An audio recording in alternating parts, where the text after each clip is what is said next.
विपुल और गुनगुन दिल्ली में रहते थे और उनकी एकमात्र मौसी बसंती गांव में रहती थी। नया साल आने वाला था, इसीलिए एक दिन बसंती मौसी अपनी बेटी मलाई से कहती है, क्यों ना रे मलाई, अगर हम लोग नया साल तेरे दीदी और भाई के साथ दिल्ली में मनाए तो कैसा रहेगा? सच में मजा आ जाएगा अम्मा। तो ठीक है, आने दे इस मजे को। बसंती मौसी और मलाई दोनों दिल्ली जाने के लिए ट्रेन में बैठ जाती हैं। तभी टीटी आता है और कहता है, टिकट टिकट टिकट टिकट, आपके पास टिकट है?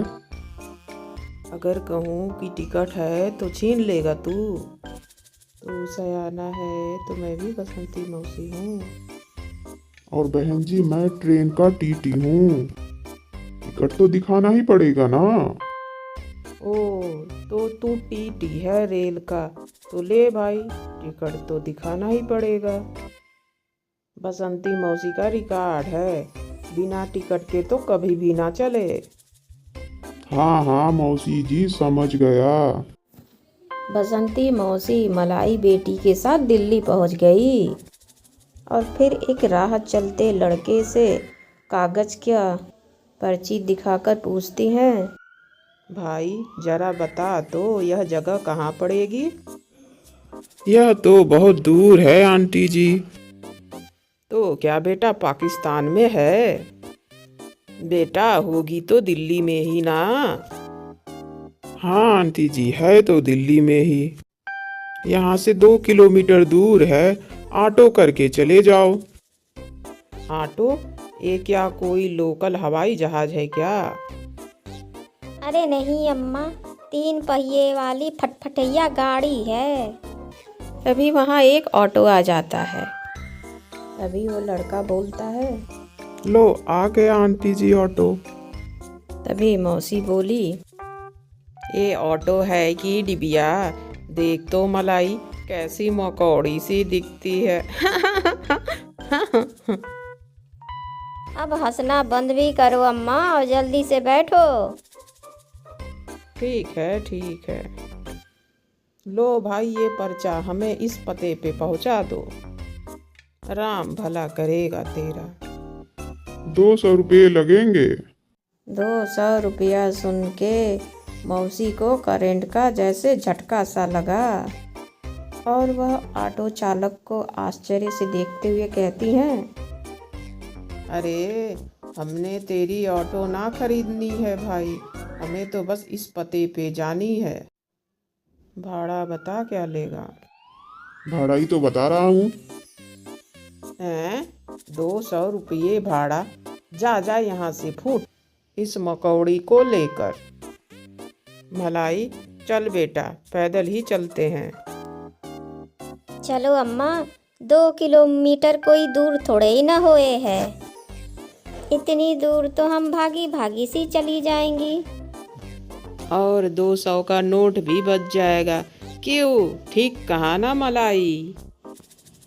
सड़क के इधर उधर नज़र घुमाते हुए वह उस पते पे पहुंच जाती हैं।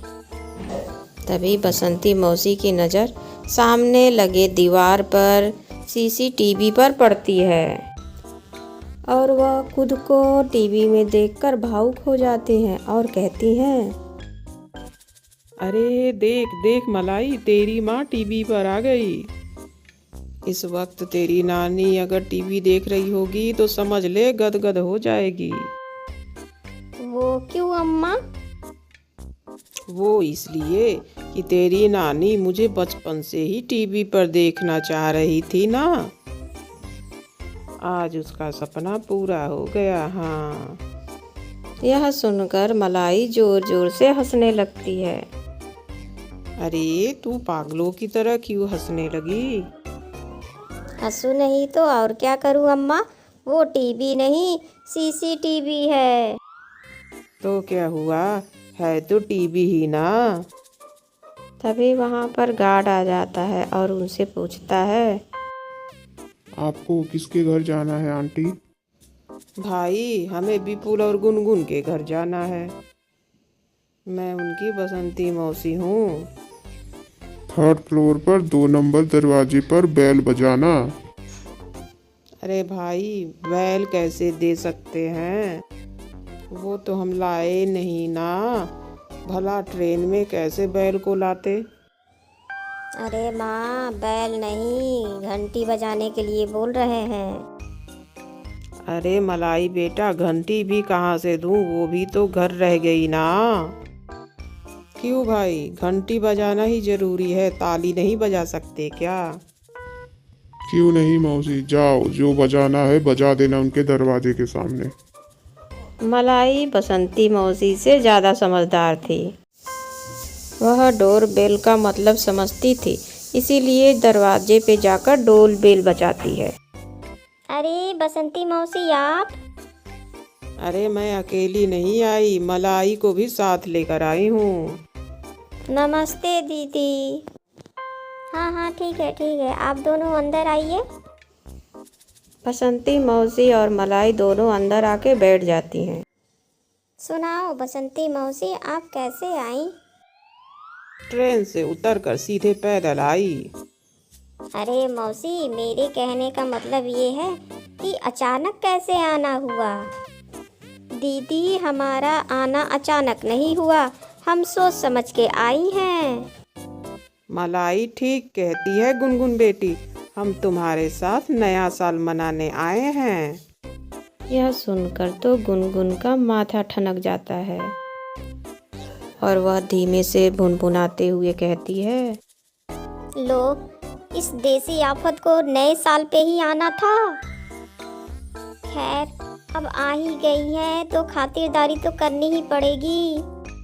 मौसी, क्या खाओगी? खाना खाऊंगी? मैं भी दीदी खाना ही खाऊंगी। मेरा मतलब खाने में क्या खाओगी? नूडल्स, पिज्ज़ा या छोले भटूरे? इनमें से क्या खाओगी? बेटी, सब खा लेंगे थोड़ा थोड़ा, तुम जल्दी से ले आओ। बसंती मौसी और मलाई के आने से गुनगुन और उसका भाई सेवा करते करते परेशान हो जाते हैं। दीदी, बसंती मौसी तो तुम्हें कुक और मुझे सर्वेंट बना दिया है। पकाओ और खिलाओ, मुझसे नहीं होता। अरे भैया, सगी मौसी है, ऐसे घर से भगा भी तो नहीं सकते। पर ये सब सह भी तो नहीं सकते। यह कहते कहते विपुल सर खुजाने लगता है और तभी गुनगुन को उसके बालों में जुए नजर आते हैं। हाय रे, तेरे बालों में तो जुए नजर आ रहे हैं। जुए? ये कैसे हो सकता है? तभी बसंती मौसी आती हैं और कहती हैं, ये जुए जरूर मलाई के सर से आई होंगी बेटा। उसका सिर तो जुओं का घर है, मतलब चिड़ियाघर है।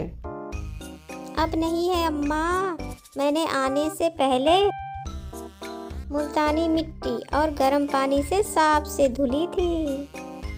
यह सुनकर तो गुनगुन और विपुल डर ही जाते हैं। नकुल तो पागल ही हो जाता है और कहता है, दीदी, मौसी और मलाई के चलते तो हमारा घर सच में चिड़ियाघर बन गया है। सच कहते हो भैया, इनको तो नए साल पे गांव भगाना ही होगा। वो कैसे दीदी? यह सुनकर गुनगुन विपुल के कान में कहती है तो वो दोनों बीमारी का बहाना करके बिस्तर पकड़ लेते हैं। आछू, हाय, मर गई। आछू, मौसी हमें बचाओ। अरे, तुम दोनों को ऐसी कौन सी बीमारी हो गई? मौसी, डॉक्टर चमेली आ रही हैं, इस बीमारी के बारे में वही बताएंगी। अरे, कल तक तो चमेली को गोबर के कंडे पाथने नहीं आते थे, आज चमेली डॉक्टर कैसे बन गई? ये गांव वाली चमेली नहीं है मौसी जी, ये शहर वाली चमेली है। तभी डॉक्टर चमेली आ जाती है और गुनगुन और विपुल की जांच करते हुए कहती है, हाय हाय, आप लोगों को तो नया वाला कोरोना हो गया है। आप दोनों के तो जान को खतरा है। मैं बोलूं, ये कौन सा कोरोना है? ये पहले वाला कोरोना का मौसा है। ये कोरोना और रोना के भी क्या मौसा होते हैं? आप भी तो गुनगुन और नुकुल की मौसी हैं, तो कोरोना का मौसा क्यों नहीं? मैं तो कहती हूँ तुरंत आप अपने गांव लौट जाइए, यहाँ तो जान का खतरा है। ये सुनते ही बसंती मौसी और मलाई बेरंग चिट्ठी की तरह घर चली जाती हैं और गुनगुन और विपुल धूमधाम से नया साल मनाते हैं। मगर बसंती मौसी भी कम नहीं थी, पार्टी में हाजिर हो जाती हैं। गुनगुन हैरानी से पूछती है, मौसी आप? हाँ, मैं देखने आई कि कोरोना का मौसा ताकतवर है या गांव की मैं मौसी। वो तो आप ही हैं मौसी। तो समझ गए ना भैया, हम गांव वाले भी अकल रखते हैं।